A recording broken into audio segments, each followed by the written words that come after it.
Hi YouTube family, आज आपण ओल्या नारळाची चटणी करणार आहोत।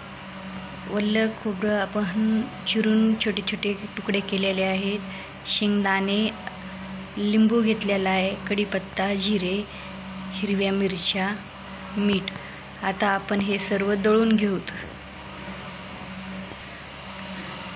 हे पहा, आता आपण मिक्सरला दळून घेतलेला आहे। आता ह्याला आपण तडका देऊत। हे पहा, आपण गॅसवर कढई ठेवलेली आहे तेल गरम होण्यासाठी। तडक्यासाठी आपण मिरच्या 2 घेतलेल्या आहेत, त्याची काप करून, जिरे, मोहरी, कढीपत्ता आणि हे आपण ओल्या खोबरं दळून घेतलेली पेस्ट। तेल गरम झालं का आता आपण पाहूत।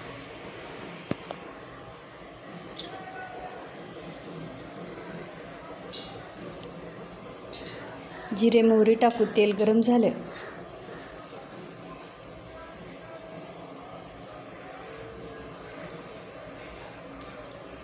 ते पहा कसा आवाज यायला।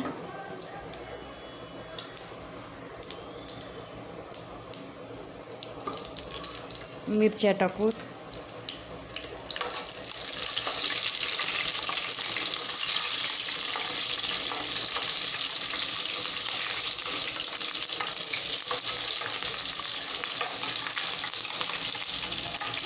कढीपत्ता,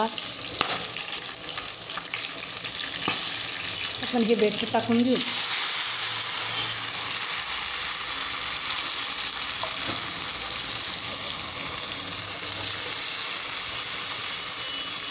आपण मीठ दळून घेतानाच टाकलेलं आहे। आता थोडीशी उकळी देऊन घेऊ। आपली हे ओल्या नारळाची चटणी तयार झालेली आहे। डोश्यासोबत, आप्प्यासोबत आपण अशी खाऊ शकतो। व्हिडिओ आवडल्यास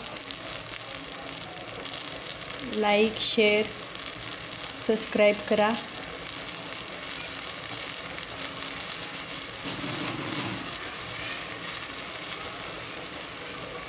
हे पहा, उकळी फुटली, गॅस बंद करून घेऊ।